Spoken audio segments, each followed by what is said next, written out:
Em 2009, o Supremo Tribunal Federal, julgando um mandado de injunção, entendeu que o servidor público ele tem direito constitucional garantido à greve. Como não existia, no caso, uma legislação que disciplinasse a forma como deveria ser feita a greve, o Supremo entendeu que até que seja feita uma lei específica, federal no caso, disciplinando como o servidor público faça essa greve, que deveria ser utilizado a lei que é utilizada para os trabalhadores seletistas. Em alguns estados existe uma legislação específica disciplinando o direito de greve. No nosso estado, desde 2002, existe uma lei que disciplina como deve ser feita essa greve. Uma lei que é uma lei estadual e que o sindicato, a princípio, vem seguindo à risca o que ela vem colocando, o que ela delibera sobre a questão de greve.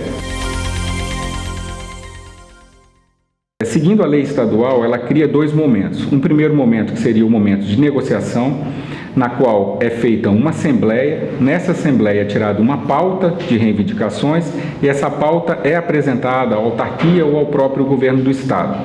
O governo ou a autarquia ela tem um prazo de 10 dias, no caso, para apresentar ou responder àqueles pleitos que estão sendo formulados para ele. Caso não seja apresentada nenhuma contraproposta nesse prazo de 10 dias, a categoria ela tem liberdade de novamente ser convocada e deliberar pela instauração do movimento grevista. Caso exista uma resposta nesse prazo de 10 dias, a legislação obriga que se deva permanecer em negociação até o fim de 30 dias. Então, o movimento, a parte de negociação, ela tem início e tem o prazo de 30 dias para ser finalizada.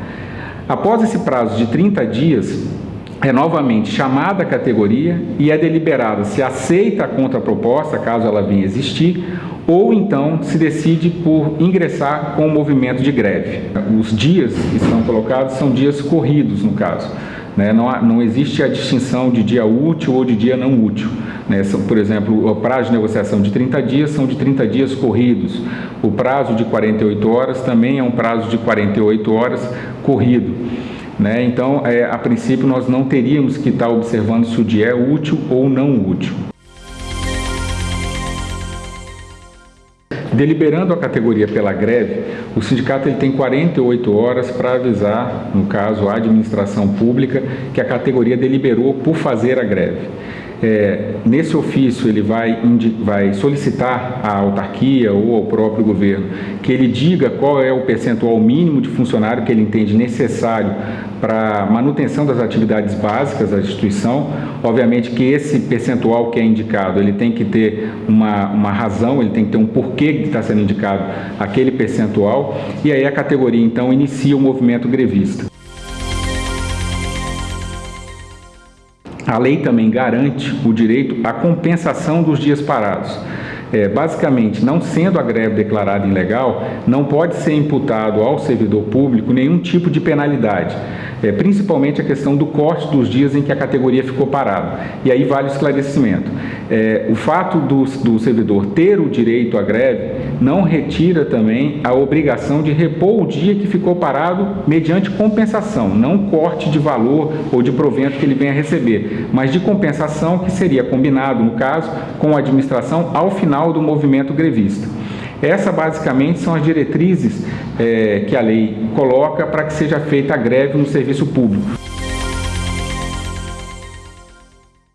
Então, a princípio, todo trabalhador, inclusive o trabalhador público, ele tem direito à greve, independente se ele está em estágio probatório ou não. É óbvio que, uma vez a greve sendo declarada ilegal, tem sido até a opção do sindicato pela suspensão da greve, porque a declaração de ilegalidade da greve proporciona à administração pública aplicar penalidades, e não é essa a intenção do próprio sindicato. O direito de greve ainda é um direito recente para o servidor público. Outra coisa que o sindicato tem tentado é levar esse questionamento para os tribunais superiores, porque nós entendemos que é necessário que decisões também de Brasília reconheçam o direito do servidor público estadual do Espírito Santo à manutenção do direito de greve, seja mesmo nos casos dos serviços essenciais. A decisão do Supremo Tribunal Federal, quando ela reconheceu o direito de greve do servidor público, ela não falou que nos casos de serviços essenciais não era possível fazer greve. Na verdade, o que ela falou era que era necessário fazer uma ponderação de interesses entre o direito de greve do servidor e a necessidade da população na manutenção do serviço. E é isso que o sindicato busca, esse equilíbrio, né? Obviamente que isso vai ser alcançado com o tempo, mas principalmente com a mobilização da categoria. Mais do que uma questão jurídica, a greve ela é um movimento político e ela só tem razão de ser se a categoria abraçar esse movimento. As decisões, muitas vezes, quando elas ocorrem, elas levam em consideração a mobilização da própria categoria. Quando a gente tem uma categoria desmobilizada, é muito fácil para um desembargador dar uma sentença favorável para o Estado.